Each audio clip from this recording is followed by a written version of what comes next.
I am so happy to welcome to my podcast Xavier because I have had a passion for a long time now to dive into the uncomfortable history. Black history, queer history, Japanese internment camps, the current internment camps, the evil history that is happening right now. We will not let it be erased and diminished. And I am a person that has a podcast that is using my voice, using my white privilege to speak truth and to learn things that are uncomfortable. And I learned some uncomfortable things talking to Xavier, and I am so thankful for it. I'm so thankful for the opportunity to grow and learn and be a place where history can be recorded. Hello, Xavier. Thank you so much for being on my podcast. Of Welcome. course. Thank you. Yeah, I saw your videos on Facebook and I'm like, "Oh, I want to talk to you. You know your history and there's just so many people suppressing history and erasing it and we can't let that happen." So, any chance Yeah. I can get to talk to a history buff to put truth out there, I want to take it and I want to learn because I was a kid of the 90s. Yeah. I started kindergarten in 91, like graduated '04. It was all Americans, as you know, have only been receiving propaganda for their education. Right. So I'm happy to jump in, and your two passions are Civil War Reconstruction and 30s and 40s. Hmm. So when did you start getting into history and like realizing, oh my gosh, I Oh my didn't learn nothing in school? God. It hit in college, Okay. honestly, because there were so many things. I grew up in a black household, but there were so many things that my parents weren't taught also, Oh. as I started doing my own research. Not my own research in the sense, like the MAGA doing their own research, reading stuff, posts on Facebook, but literally, going and reading books and, learning from experts and things like that.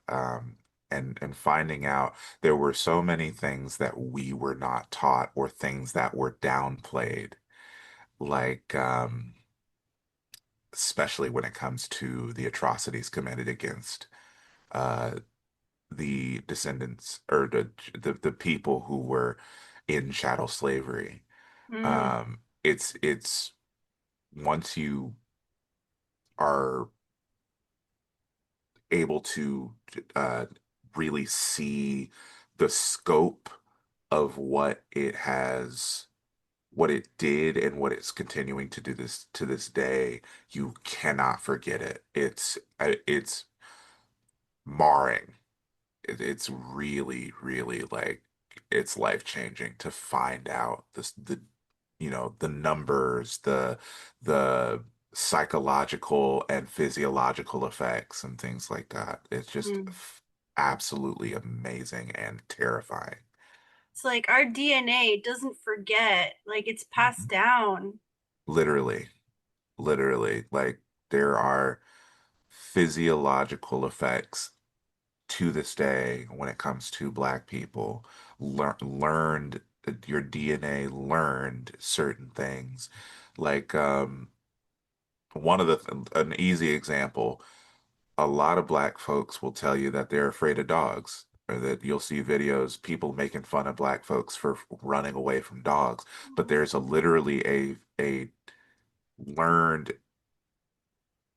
fear of dogs because dogs during enslavement were used as a means to murder black people. And then during the civil rights era, dogs were used to hurt, harm, and kill black people as well. The dogs have been utilized as a tool of the oppressor for centuries. And so there's this learned fear amongst the black community of dogs. It's really, ugh. Ugh. But that's the thing, like I can't remember where I read it, that for people who have it in their DNA to have been owned, and also for the people have it in their DNA to have caused such pain. It's a shared trauma in a way, not putting the white trauma over the black trauma or anything, but it's like there's a real, like, even tattoo artists, there's a certain point where you can't inflict so much more pain on someone. Hmm. I don't know why that came to mind just now, but acknowledging that shared trauma instead of just pushing it, or acknowledging the trauma full stop and not just pushing it under the carpet because it's uncomfortable, which is what so many people want to do, and just hold on to this ideal of American greatness that never Right. was. And I think for a lot of white people, when it comes to the trauma that they've carried, it's a lot of it has to do with and I talk about it all the time on my platform. There is this almost shared idea that rules don't apply. Is a rampant individualism is taught. Because I really don't believe that a person is born racist, Mm-hmm. right? But because you're born into a system of white supremacy, the entire globe has to come to grips with the systems of oppression that that permeate through everything because of colonization. Mm. But white people are born into a world where white supremacy dominates nearly everything, and they learn from these systems of oppression. And in so learning, they are taught that rules don't apply to them, that they are like the end all be all essentially. So they can do what they want without consequences. And if consequences happen, they happen in a vacuum. Mm. It's the most bizarre thing. Like I make videos about it all the time. Um, like a really good example was this white guy went to Bali and was on vacation. He was being very disruptive at this pool he was at. It was like a multi-level pool. He was jumping from the top level of the pool, doing backflips down into the lower level, which was incredibly dangerous. And so the staff was telling him, don't do that, or you will get kicked out. And he did it again to spite them. And then when he got kicked out, he filmed a video for Instagram and TikTok saying, well, looks like I'm getting kicked out, as if it happened out of nowhere. Because rules don't apply. Like, it's not just because they were trying to be rude. It was for everyone else's safety and yours, and you decided to disrespect those rules, discount what they were telling you, and then you played victim. And that's what I consistently see when it Mm. comes to white folks. They will have this mentality of I rules don't apply to me. I can do whatever I want. And then when consequences come, it's like I don't know where these consequences came from. I'm just a baby. They infantilize themselves. There's no accountability, there's no culpability. And the same, that's what happens when it comes to talking about these issues of the DNA of enslavement. Like we're still dealing with the ramifications of slavery to this day. And whenever we have those conversations, white folks either derail the conversation or they victimize themselves or they move the goalpost. So white people weren't the inventors of slavery. Nobody's saying that white people invented slavery. No That's one. neither here nor there. Yeah, and even if white folks didn't invent slavery, they still benefit from uh to this day, they are still benefiting from the hurts and harms reaped, or sorry, the benefits reaped from the hurts and harms that their ancestors caused. That's why we have to have these conversations. You may not be a wealthy white person, but you still have the privilege. There's a privilege that comes with that skin color because of the hurts and harms caused by your forebears. If you can't take the time to acknowledge that, for me, I'm at the point where there's not a conversation to be had with people Yeah. like that. People are not going to be convinced at this point. Like, but so the thing that we can do, like there's something that I can do is have these conversations and put more truth out there. It's like it's a drop in the bucket, but it's something. Right. Um, so I remember I read this book. I was absolutely shocked. I don't know if you're familiar with Mark Charles. Um, I think he, I've heard of him. he wrote a he's a First Nations man, and he wrote a book about oh, it's usually just flows out of my mouth because I've talked so much about it, but it's a desettling truths, unsettling truths, Okay. and it's goes into so much detail in the history of like how Abraham Lincoln didn't actually want to free the slaves. He didn't No. actually see black people as equal to white people. It was just a thing that had to be done in order for this conflict. Can you say any more into that? Yeah, it was a political ploy. It was for his political gain. It was what worked for his political career at that point. Hmm. Black people were just a means to an end for him.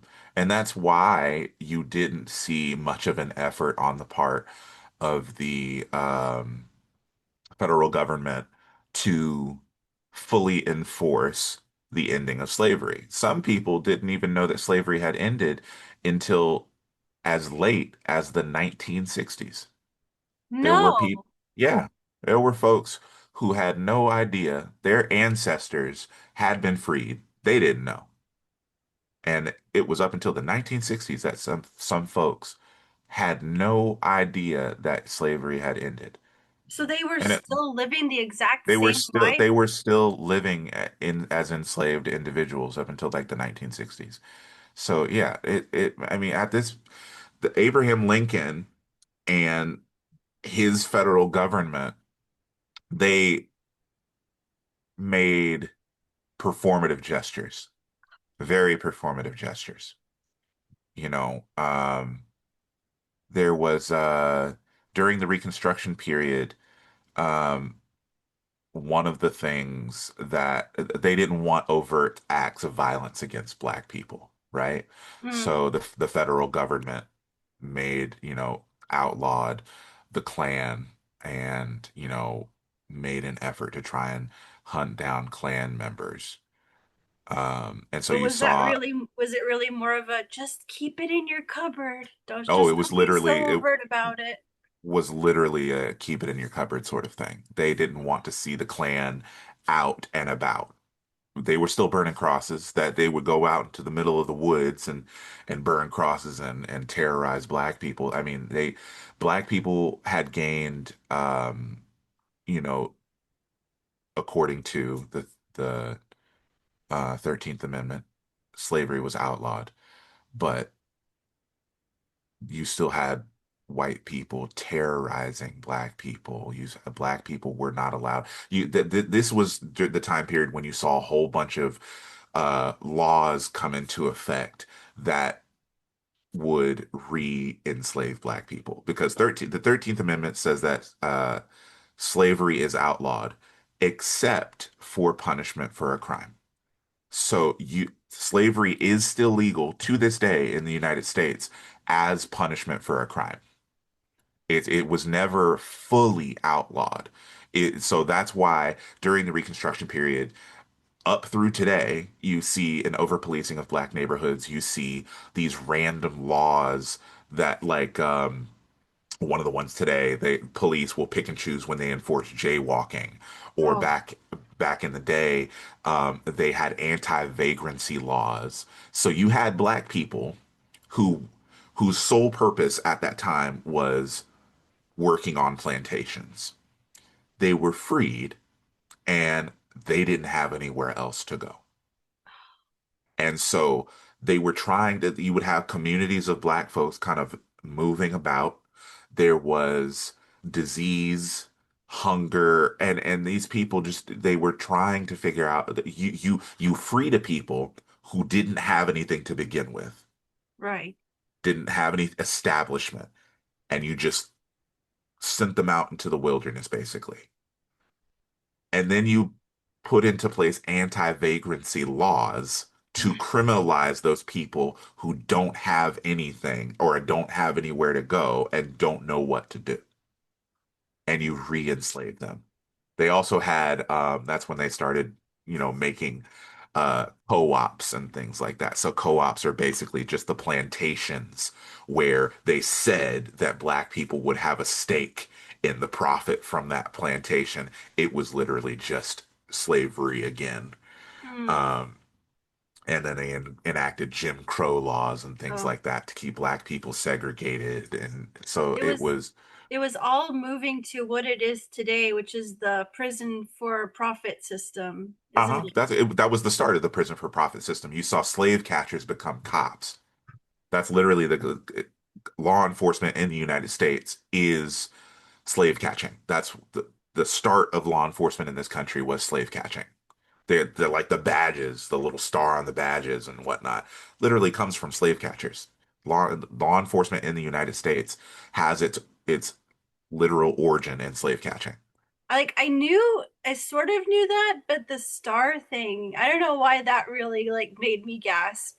I guess it's Hmm. just the proud tradition and the symbols that carry through these things is just so icky. Gosh. Yeah, Um, oh, I had a thought and then I lost it. I do that all the time.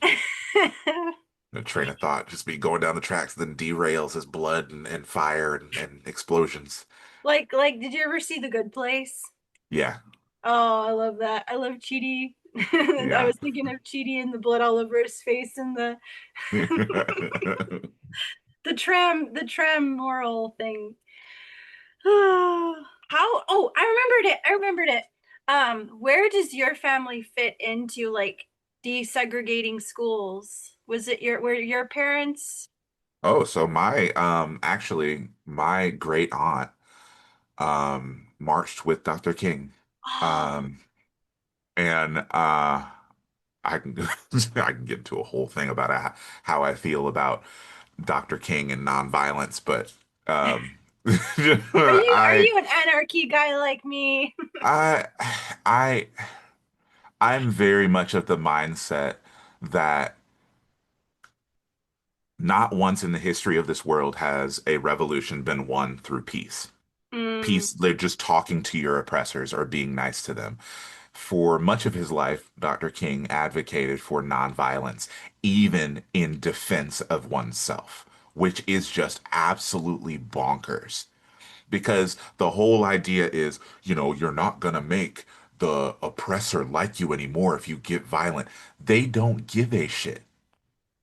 They don't care if you're nonviolent. They don't care if you're violent. They want to have the same reaction either way. We've seen this like today with the protests in LA and Georgia, Chicago. We've seen exactly how they react to peaceful protest. They do not give a shit if you are peaceful or not. They will create the violence. So like you do you, but mhm. the I'm very much of the mindset that black folks need to arm and defend themselves Are you because are you familiar with David Hoffman, who did this amazing documentary called Making Sense of the 60s? it sounds very familiar. I think Oh I've my seen it. gosh. Yeah. Check out his YouTube channel. Like he has had amazing interviews with people and he like put the whole interview up from the documentary where there was only a few minutes of it. But it's I I wept. I was dying like watching this footage of people that were learning how to protest and this image of this guy like this is how you protect a woman and hide her under your body as you're getting beaten. Hmm. Yeah. Yeah. And it goes back to that conversation of the like the trauma that's passed down generation to generation. Black folks have had to learn how to police themselves in a society where they are seen as dangerous for simply existing. Mm, And it's the most, as a black man, I can tell you it's the most exhausting thing on the planet. It's why um our life expectancy is not all that great mm, because we're literally our life force, if you will, is literally being drained by a system that doesn't see us as human. We literally just we have to put on a show. We're masking every single day mm, because we have to put on a show so that way some random person is not thinking that we are trying to steal something or that we're not thinking that we're a threat, you know? And it literally causes detrimental physical effects to our bodies. and then I just think of you using the word masking, like God forbid being neurodivergent and black, or being LGBTQ plus and black, like to not Yeah, to have that, like when gay people have to, by society, not whatever, but when gay people are forced to not be who they are, how it mm, breaks them psychologically, yeah, and trans people breaks them until they just they do it, they find a way to transition in some way, or they die. It's like that makes yeah, it's so yeah. heartbreaking. It's why it brings up that a really important point of intersectionality. It's Mm, why I advocate for other marginalized communities because our struggles are very much intertwined. And mm, it's not that these are, separate communities. Black people are part of those communities as well. yeah, yeah. Black people are part of the trans community. Black people are part of the LGBTQ plus community. I mean, right now you're representing your part of the geek community. True. Gandalf represent. And that's a fun conversation to have too. Oh my The gosh, there's so much to talk about. We should start a whole other podcast. Oh no, I was referring to like the racism within like fantasy spaces. Oh That gosh. is Black always fun. Ariel. Everybody loses their poop. Because it's never like when I cosplay for like when I do my Gandalf cosplay, for example, I'm cosplaying as Gandalf. I am Gandalf. Yeah. There's no ifs, ands, or buts about that. I put in the work to make a film accurate Gandalf cosplay. I did all of the work to make that as accurate as possible. The only difference being the actor who plays Gandalf in the film is a white man. I am black. And so when people see my cosplay, their first reaction is almost always, "Oh, you're Black Gandalf." No, the fuck I'm not. I am Gandalf. Because there's always some qualifier or modifier when it comes to black cosplayers. There's Mm, no my artwork should be able to speak for itself. My skin color does not define my cosplay or my ability to cosplay. And whenever black cosplayers go out into the world, they're always being qualified by their skin color, which is so incredibly irritating because a white person cosplaying as Chun-Li or Black Panther, they're not white Chun-Li or mm. white Black Panther. People call them by their character's name, but black cosplayers are always given a modifier. And I that's annoying. I have never I have not thought about that. That's a privilege in itself, that I don't have to be reminded every single thing I do that I'm white. Yeah, Oof. yeah. So this is how conversations with me go, ding ding ding ding ding all over the place. Oh no, that's literally how whenever Sydney and I do lives, that's how our conversations go too. So let's go back to history. Let's Okay. go back to Civil War. What do you think are the big things about Civil War that led from Civil War to the poop show, to the shit show it is now? Was Well, it the biggest thing was the infrastructure, the lack of infrastructure for the people lack of, to well, it's the lack of infrastructure and also the fact that there was no accountability. There mm, was literally the what we're seeing today, I would say it is the South rising again. This has been several hundred years of the South putting their plans into action using people like, well, Nixon, Reagan, things like that to get their plans put into place. And we're literally seeing the rise of the South again. We're seeing the South, the the ultimate plan coming into effect, Project 2025 or whatever the hell. Um, and this is what happens when there is a lack of accountability. When someone who has done the ultimate harm is not held accountable for their actions, or you essentially you pay them off for the harm that they caused. That because that's what happened to slave owners after slavery ended. The federal government paid them for, like, sorry, we had to free the slaves. Here's some money to compensate you. There was never any accountability for, like, there. Where was the southern version of the Nuremberg trials? hmm Where was that? Didn't and happen. and there was no sorry we enslaved your family all these generations and Mm-mm, forced you to breed like animals. Here's some money. mm-mm. No, they got to keep their wealth. So you Wow. you have several hundred years of a head start, and yet people act confused as to why there is such a wealth disparity or gap between white folks and anyone else. Mm.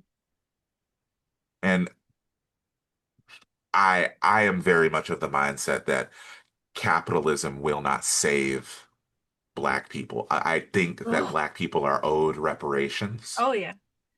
Capitalism's not saving anybody. It's not. It's making it significantly worse. And that's why it Capitalism is annoys about me. as awesome as patriarchy. And that's why it annoys me when black folks will ingratiate themselves within, those systems. Like they will say things along the lines of, all you got to do is hustle culture. There we go. Oh That gosh. I hate hustle culture because, oh yeah, no, all you got to do is grind, and making that money. That's not do. First of all, that is part of the rampant individualism that is causing the harm in the United States right now. But it also, once you garner that wealth, you forget who you are. Every single time I have seen black folks gain that wealth that puts them up there with like the 1% or the really wealthy, they always forget where they came from. And it essentially becomes fuck you. I got to where I am, and then they pull the ladder out from under them. That's Absolute how power corrupts. and that's how capitalism works. Capitalism cannot exist without the exploitation of people, primarily people of color. Yes. And I'm tired of watching it kill kill people day in and day out. And the Mm. the, the thing people will always say in response to that, well, communism killed the such and such thousand or million people. Well, capitalism has killed and continues to kill somewhere around what is it? What was the last estimate? Like 11 billion people at this point. Like capitalism is killing everybody. It's just that we're okay with it because someone is doing worse off than we are. Mm. So what led your why Civil War and 30s and 40s? What is it about the 30s and 40s that grabbed you? It's that we're watching the United States open the fucking playbook from that time period and doing like people are acting as if it's not happening, but we're literally seeing a play by play of what of Hitler's rise to power. We're watching a play by play of what happened. History doesn't repeat, it rhymes. And so we're watching a hideous duet taking place. Mm. Back to the if we don't laugh, we're crying thing. I'm gonna Yeah, write that down. History doesn't repeat, it rhymes. yeah, yeah. You'll never see the same thing happen twice, but you'll hear an echo. Like we're with the um the Reichstag fire and Trump's assassination attempt. Oh gosh. Um Cartilage doesn't grow back. it doesn't. And I've heard every excuse in the book. No, he was shot. No, it was shrapnel, but I'm at this point, I'm not arguing with anybody anymore because Oh, it's like the line between for these people, the line between reality and falsehood is blurred. yeah. We I can't. I If it can't do doesn't it. fit in the narrative that protects their little sensibilities, then it doesn't exist. Yeah. It's 1984 double think. Oh my goodness, that is such a good book. And it's funny that you bring that up because 1984 is a very clear look into, you know, what a world with an authoritarian regime coming into power looks like. And yet people who support the authoritarian regime will read 1984 and they'll go, you know, the oppression in that book, that sounds a lot like what happens to me when people say that I'm part of the red hat MAGA cult. That's the oppression that's happening to me. Oh, it's like it's the same way that they take that Bible verse of like Jesus talking about I said that they would hate you kind of thing like because of Yes. me. It's not Yep. because of Jesus, it's because of the way Mm-mm. you're treating people. Literally, we don't have like people who are actually following the teachings of brown communist Jesus. We're chill. We're cool. But you have taken the word of, I mean, literally, you've taken the word of white men over centuries who have reinterpreted and added their own shit. Like King James adding added a whole bunch of shit about witches and whatnot that wasn't in Mhm. there because he had beef with women. And then in what was it? I think it was the 1800s when they added the stuff about homophobia or It was like actually 1946 that the there we word go. homosexual was added. Yeah. Yeah. It's great. Talking talking Thank about the you. 30s and 40s being really pivotal times. Yeah. Because all of this is, I mean, where we are right now is the symptoms of unchecked white men. Mhm. We're here because white men have been given a free pass. They've been coddled. They've been uh told that you know every thought, every whim that they had was validated. I think it's okay to tell your children no sometimes. I think it's okay. It is indeed. Because, I mean, I don't think that this is where I have a very big problem with the United States, and it's everything is free speech. Hmm. There's a difference between free speech, I like pineapple on pizza versus free speech. I think that black people should be eradicated. Like that's not as soon as your free speech infringes on somebody else's rights, it's no longer free speech. It's hate speech. And I know that people will say it's a really slippery slope if if we were to um, police the things that people can talk about. But it's very simple to, especially like if we were to address the issues that we have with white supremacy and racism, then, black folks wouldn't really have anything to talk about because it always, whenever we bring up how, you know, that free speech is hate speech, it's always, well, what about the black people who said say that they don't like white people? We wouldn't have a problem with white people if they would mind their business and leave us the fuck alone. Not once have they done that. Mm. Ever. Not once have white people left us the fuck alone, given us what they stole from us, and left us to ourselves. They have not done that. So you will continue to hear black people say things that hurt your white fragile feelings until you address the issues that you and your forebears caused. And I don't get me started about anti-white racism. Go fuck yourself. Because honestly, there is racism against white people is not a thing. You have racism was invented by white people for the benefit of white people. Prejudice, but black people can be prejudiced, they can be bigoted, but prejudice plus systemic power is racism. Black people being mean to you, not liking you because you're white. That's not racism. That is a survival technique or That a is survive like DNA. That is DNA remembering. yes. Yes. I'm not saying that black people are right for being prejudiced against white people.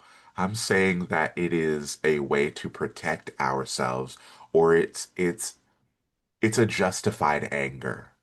Mm. It's like, how are we supposed to feel? Like, why do we always consistently have to take the high road when people who oppress us literally will not acknowledge that they did any harm? Or they can't, there's no culpability in you reaping any benefit, any sort of benefit from the harm that your ancestors caused. Why are we supposed to be nice, play nice with you? Mm. If like white people wasn't even a thing, like was it, do you know when the shift happened when it was like, oh, those Italians, they're not real people. Oh, those Irish, Oh, they're not real people. that was that was in the 1500s. Oh, that long Yeah, ago. the So it's Portuguese. been that long that it's been a unified white people thing. And it was the 1500s. The Portuguese actually invented this idea that white people had to unify, had to homogenize, so that way they could consolidate power. Because before that, white people were at war with themselves forever. The French at war with the British, and the British at war with the French, or the Germans, and the Germans at war with they hated each other. The best example is Game of Thrones. Game of Thrones is literally white people's history. I It's haven't white seen it, but history. I've heard enough. Yeah, and Game of Thrones is white history. Complete with Because the inbreeding. yeah, because white people were not satisfied with anything. They saw the people across the river and they were like, I don't like them. We should attack them. And that's how they continue to act to this day.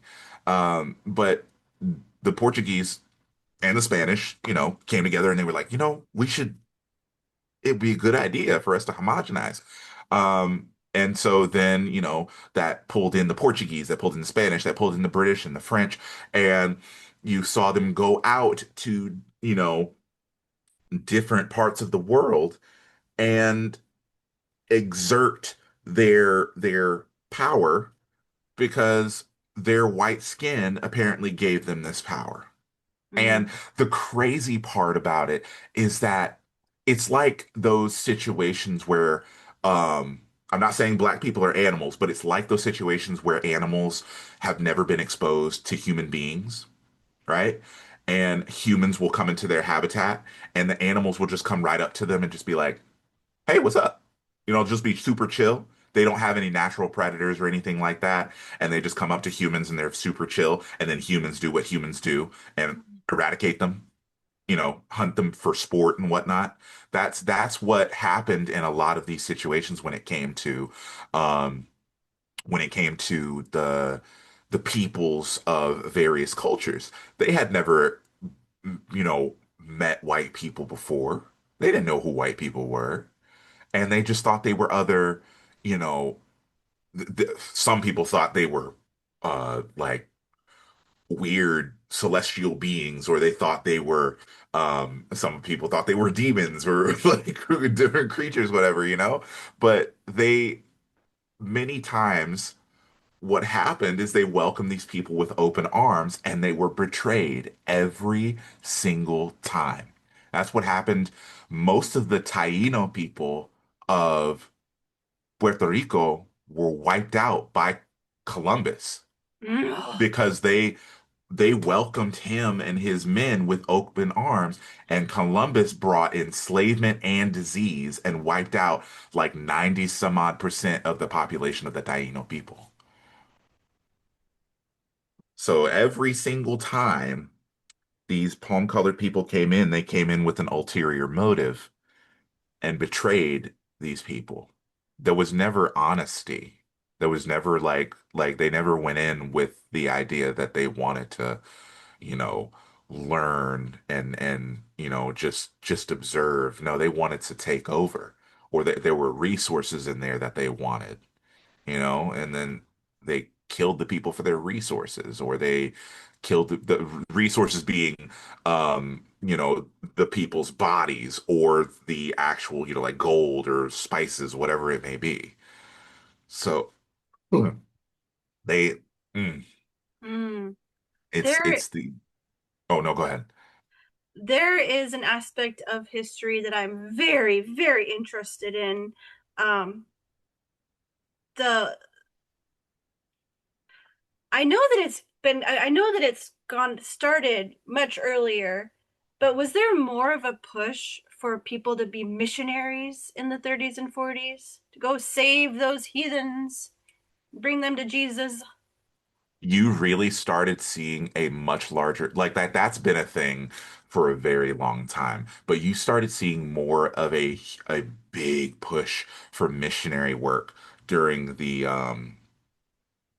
after after World War II. Around the 50s and the 60s, you really started seeing this wave of evangelicalism in the United States, especially um, going to African countries and under the guise of wanting to help people and using it as a photo op. You Mm, go there, take photos with African people and say, "Look, I helped those darkies over there." And like I said, it's been a thing for yeah. as long as I can remember. But it was people like you had people like Jerry Falwell Oh God. and Billy Graham who were really pushing these ideas of Jesus, like Jesus will not come back until everyone has heard the gospel. So that it was a new type of colonization. Everyone in the globe had to know about Jesus and had to accept him. So they started going everywhere. Oh my God, it is the most infuriating thing because there's no respect for the culture, for other people's cultures or other people's religious beliefs. There's no idea that, you know, okay, so their religious beliefs work, Garbage. yeah, it works for them.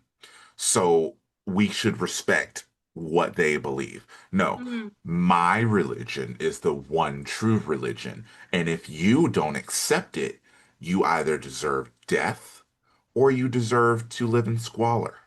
mm. Were you And raised religiously?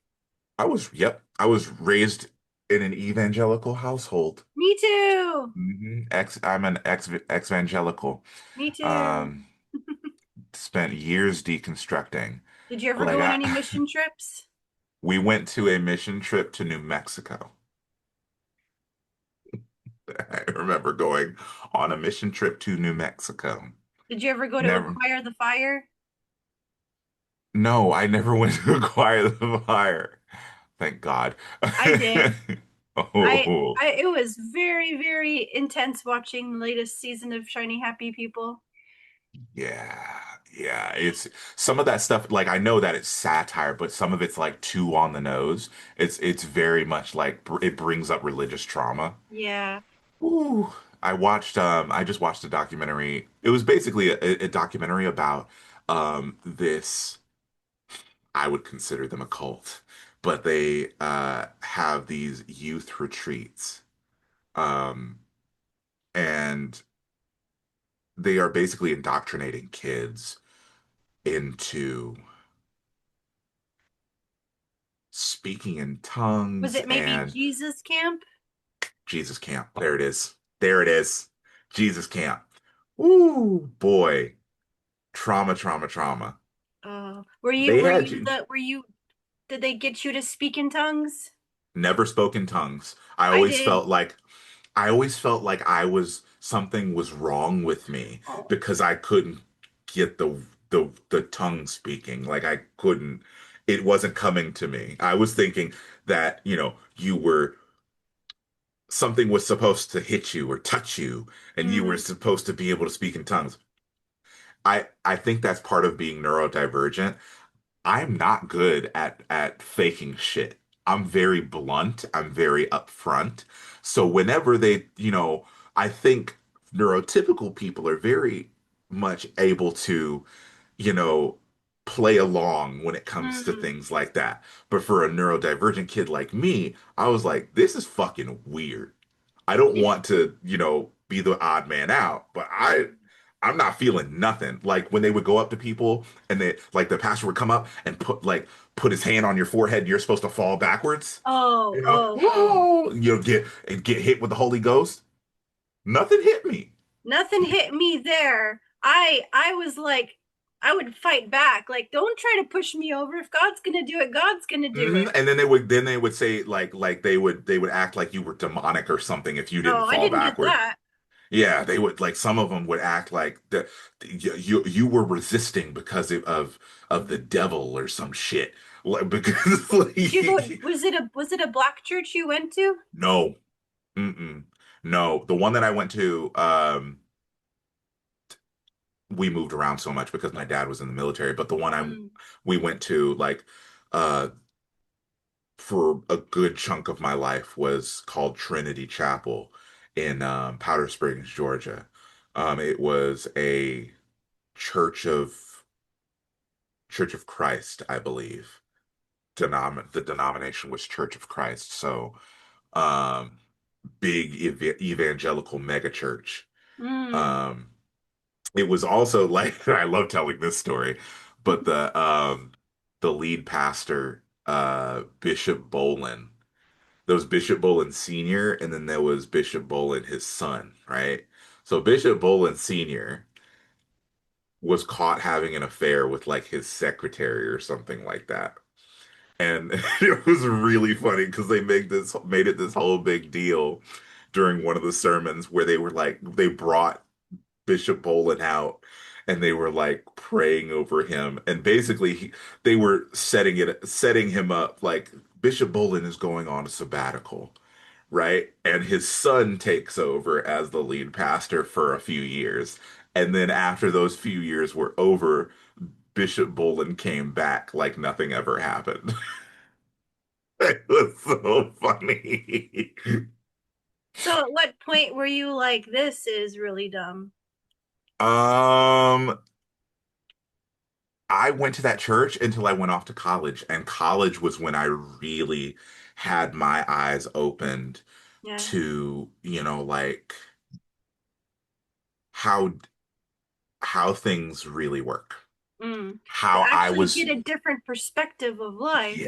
Yeah, yeah. And now I completely understand why conservatives and Republicans rail against higher education and the liberal, how college makes people liberal, because kids are able to branch out on their own and discover things for themselves and learn like in more in depth when you're at home with your parents, or you're surrounded by a cult. you you don't have you don't have anywhere to look and learn new things. You Yeah. only know what you have in your general vicinity. And Being able to learn breaks the brainwashing. hmm yeah, and they don't It's like that. it needs a constant line. It's like an umbilical cord. Uh-huh. It needs that to hold the control over. Yeah. It's why evangelicals rail so hard about, you getting to church every Sunday. You got to make sure Mm-hmm. you're at church every Sunday. And like some churches demonize, like, some churches will have online services you can tune in and watch online. Some of them really like don't like that. Yeah. So, like, do their damnedest to make sure that people are coming in every Sunday, because not only are you making money off of those people, but when you have a system that is when you have churches actively supporting political candidates and whatnot, you need to keep those people looped in so that way your agendas can get passed. Your agendas can keep, stay in the mainstream. Yeah. You gotta keep people in line, otherwise they start to see the the truth of the harm that they're causing.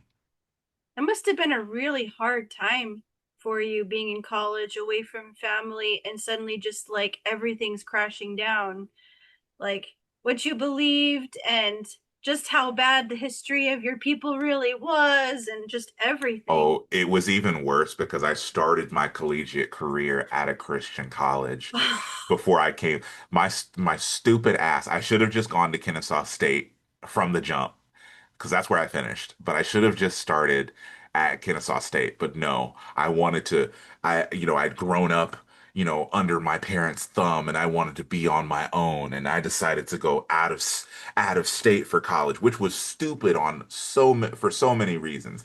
It was expensive, and it was just like I separated myself from my family unit. I was out there on my own, and I'm still under this system of indoctrination at a Christian college. And it was even worse because I thought that the school that I had gone to was Church of Christ. It was Church of God, which is very much different. They don't believe in music or dancing.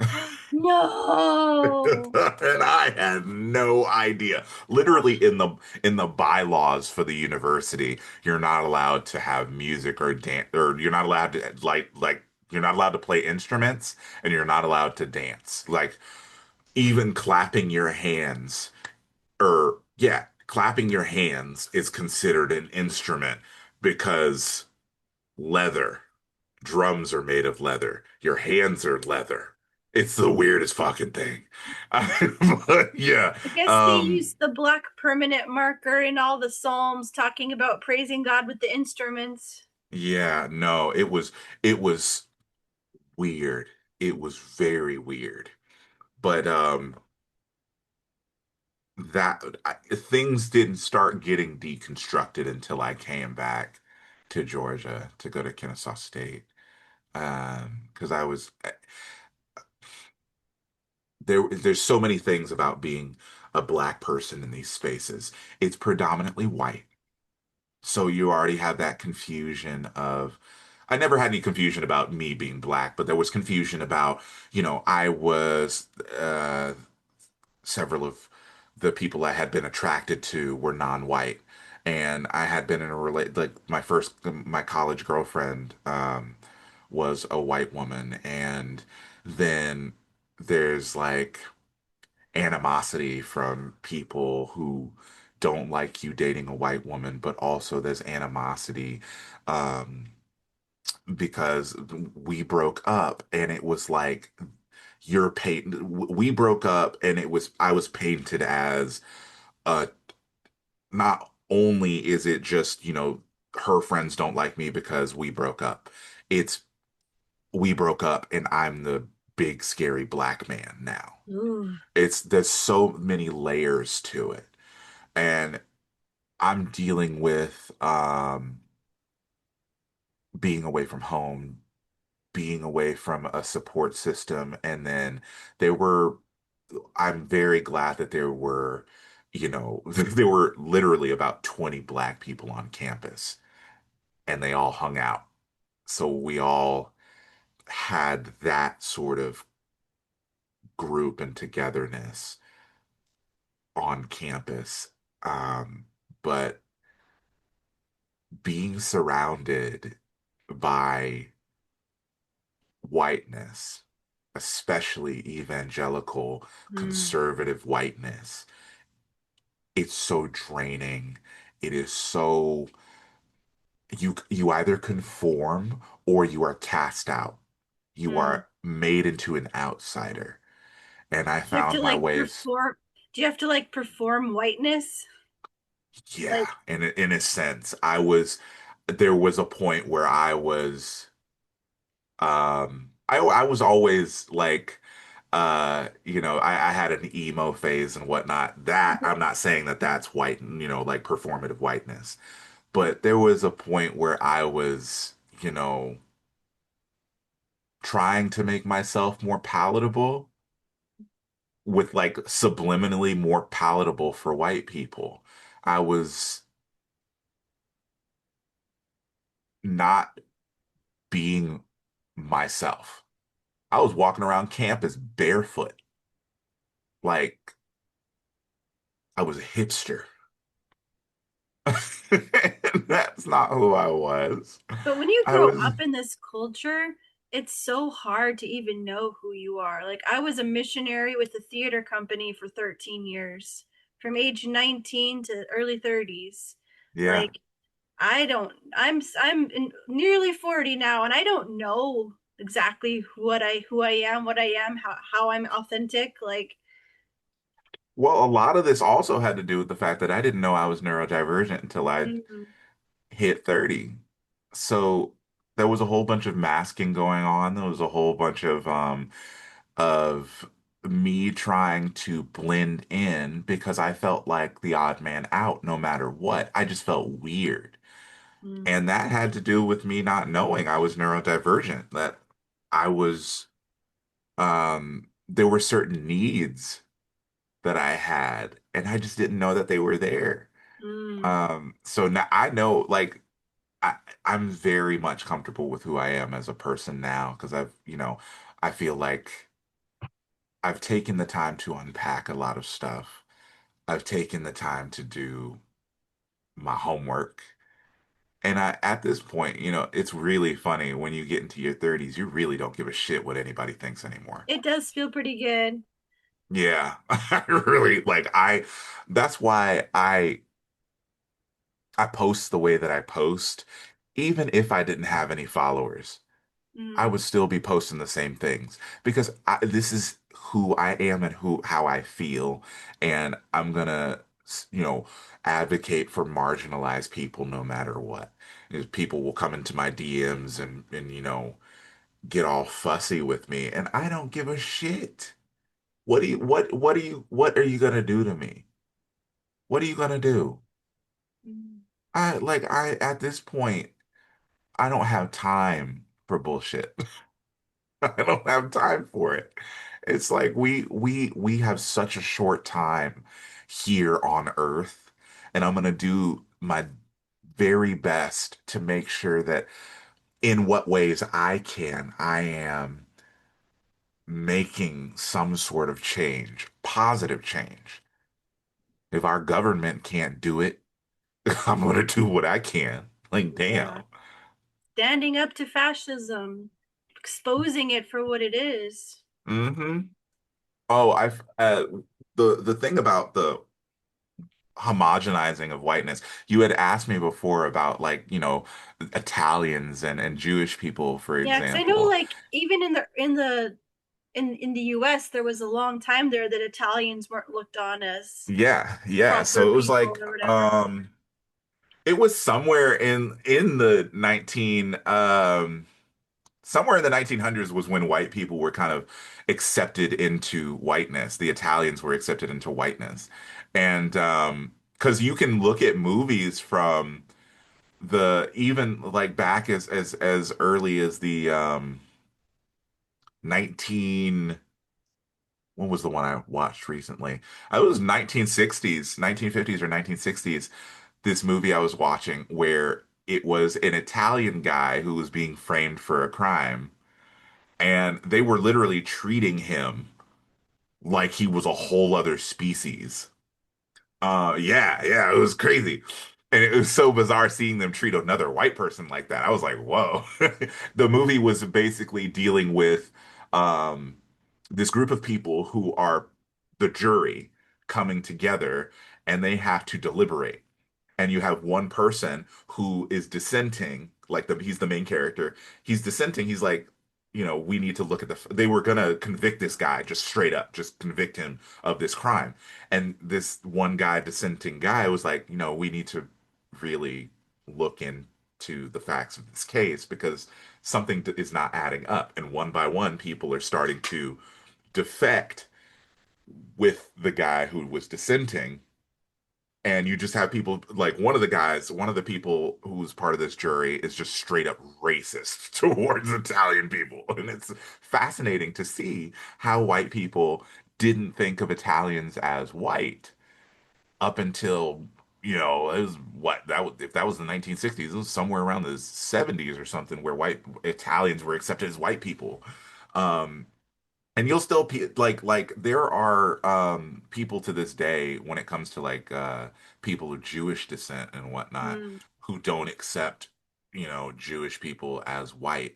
But the thing you also have to remember is that um especially when it comes to the issues within Israel and Palestine, mm, they may not be um they may not want to consider themselves white, or people may not consider them white, but they very much reap the benefits of white privilege. mm, Holy hell, the way that the world has protected the colonizing nation of Israel. Whew. Whiteness to a T. The way that they can literally on camera, I saw it yesterday, they bombed, I think it was a hospital.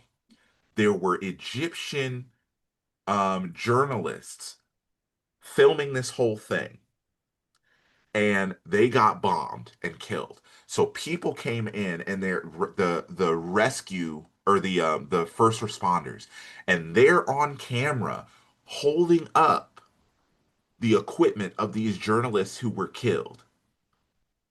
Israel then bombed them on camera, and then came out with a statement saying, "Oh, we're sorry for the collateral damage."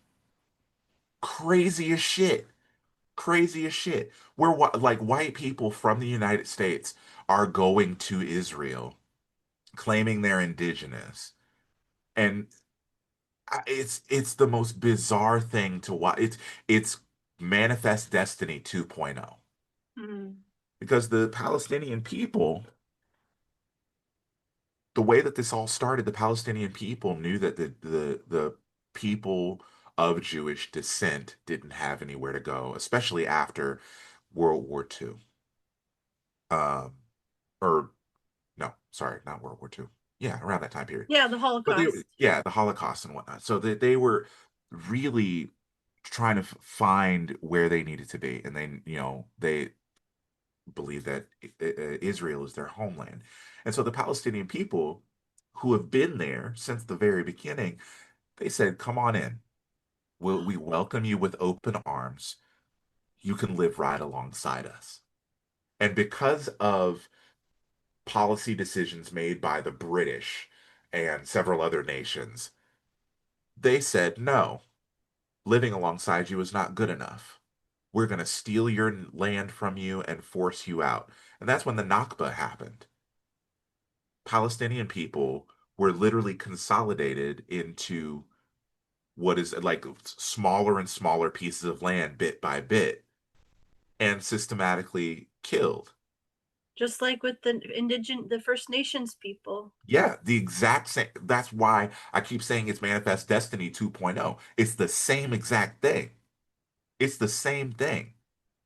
And nobody like it's at this point it's an honor to be called anti-Semitic for standing up against the nation of Israel. Because like at this Yes, point, the like Holocaust happened, and you can't make your own Holocaust. nobody gets an ethno state. No. Nobody gets an ethno state. Because that's you are segregating people based on not only their skin color, but their religious and ethnic background. You can get fucked. That is insane to me. And then to say that is like I'm doing this because God wills it, that sounds so fucking familiar to the goddamn Crusades. It's the Mhm. Crusades all over again. Convert or be killed. Yeah, That yeah, sounds so much like Jesus. yeah. And it's weird watching the dynamic. Like, for example, people like Marjorie Taylor Greene, they most evangelicals support Israel, but it's a means to an end. They don't necessarily like Jewish people, but they support Israel because in the evangelical Bible, Israel is the site of all these important Yeah, events, yeah. and I mean, that's I was where. raised to be like, Israel, the people of Israel are God's chosen Hmm. people. I remember Yep. being in awe of the Jewish kids at my school. Like, wow, a real Jewish person. You're God's chosen people. Yep. And then you have, so most evangelicals are of that belief, right? But then you have the people who consider themselves evangelical who are so vehemently racist that they despise Jewish people, don't want to support them in any way. But then again, they hate brown people who are Muslim more. So they have this tentative sort of allyship with Israel. They don't like like Marjorie Taylor Greene doesn't like she's vehemently racist against Jewish people. Like she has so many she's a Nazi. She's literally a full-blown Nazi. Hates Jewish people, but she hates Muslims more. So I don't want to give Israel more funds for, you know, for their campaign against the Palestinian people. But then again, I don't like Muslim people. It's she I always say a broken clock is right twice a day. Like it's still a broken clock, but they'll have a good point sometimes, but it doesn't mean that you put um your support behind that person ever in any sense of the word. What for the people watching this, people who are watching or listening to this are people who like me want to learn, who want to see it come out. But what can we do, like, beside apart from learning? How can we make the world better? So no revolution has ever been won through peaceful conversation. Like we're at a point, it's in the United States especially, we're at a point where you, I don't um necessarily want to advocate for violence, but you sh you picking up the phone to call your congressman is not going to work at this point. You need to start picking up bricks. You need to start Because hiding your Mexican family in your house. Like, do you think it's yeah, like that dire? you need to white folks. There's always part of white supremacy is this one of the tenets of white supremacy is this idea of a right to comfort, that any given situation, white people are supposed to be made to feel comforted or given some sort of comfort. They're never allowed to feel uncomfortable. Oh. That's not going to fly in this current state of the world. You need to be willing to put your time and bodies on the line. Even Mm, if you cannot physically put your body on the line, you literally need to put your comfortability on the line. You need to be willing to have the difficult conversations. You need to be willing to put your foot down and stand up for marginalized people, even if that may put your job or your livelihood at risk.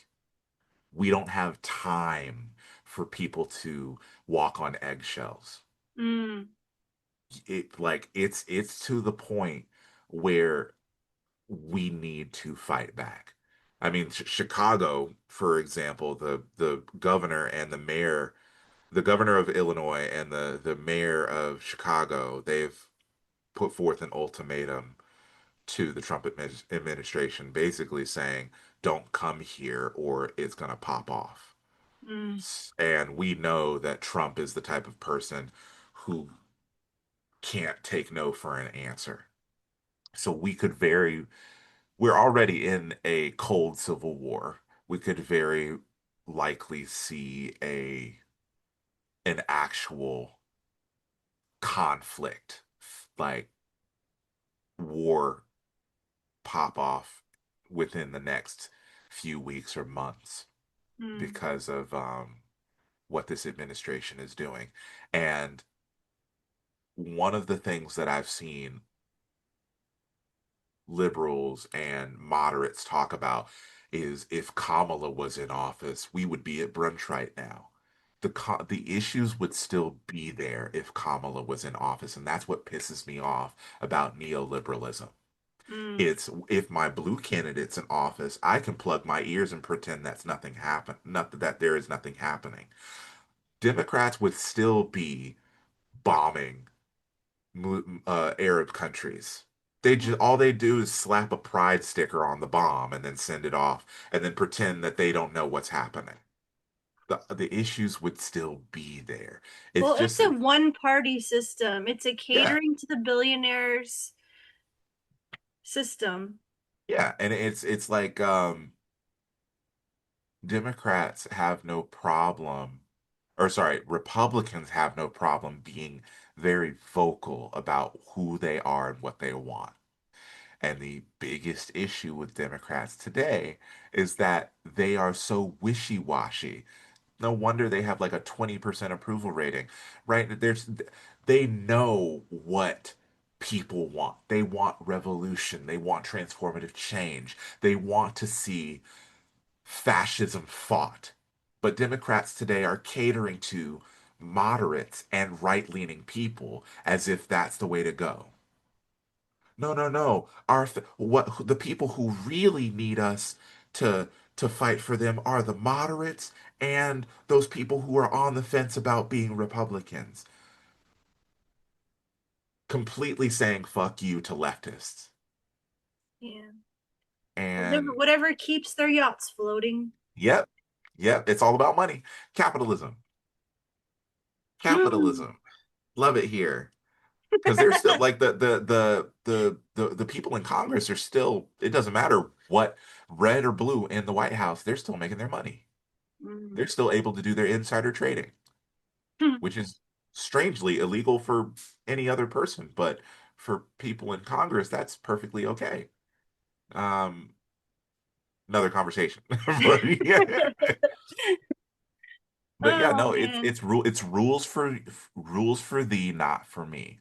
And that's what bugs the hell out of me about the current state of this country, the current state of this world. The wealthy are able to get away with anything. I mean, literally, the Supreme Court just ruled that Trump or that any president acting in an official capacity is immune to whatever acts they do in an official capacity. They just ruled that. So literally can do anything as the president and get away with it.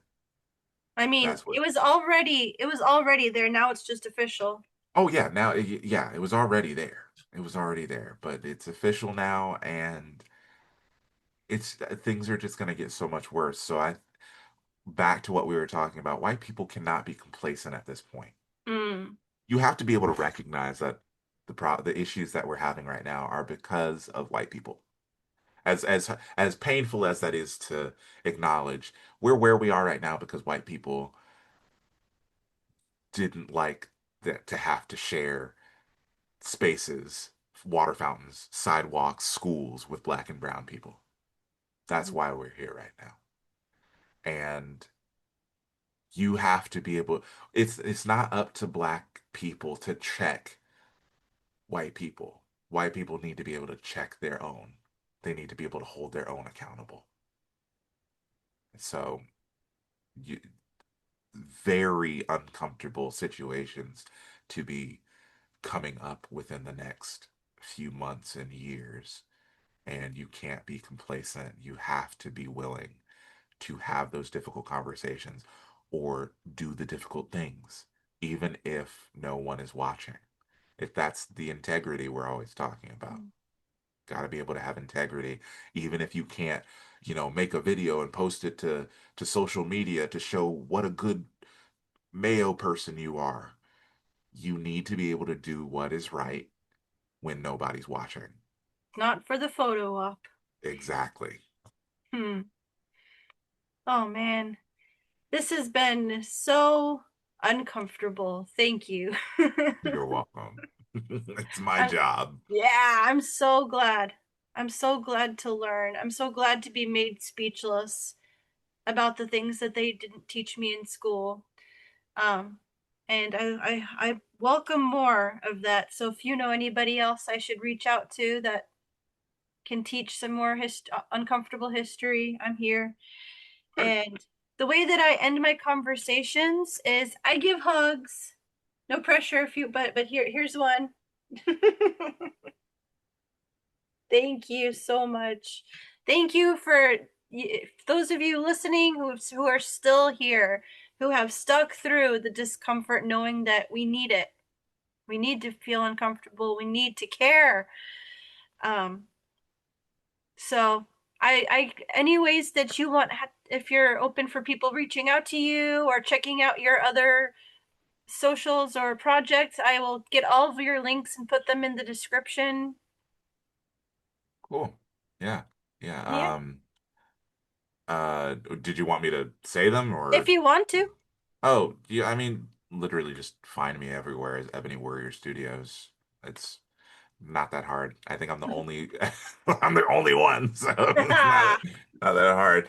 But yeah, just um I thoroughly enjoy being it. I'm a very down to earth person, so I really enjoy engaging with friends and followers about especially when it comes to conversations like this. Mm. Um I actually need to reply to somebody that messaged me last night because they were asking me about, why I talk about different marginalized communities and like why don't my conversations really, focus on Asian folks that much? And I got to go into a whole deep dive on that one. So, Ooh, um, fun.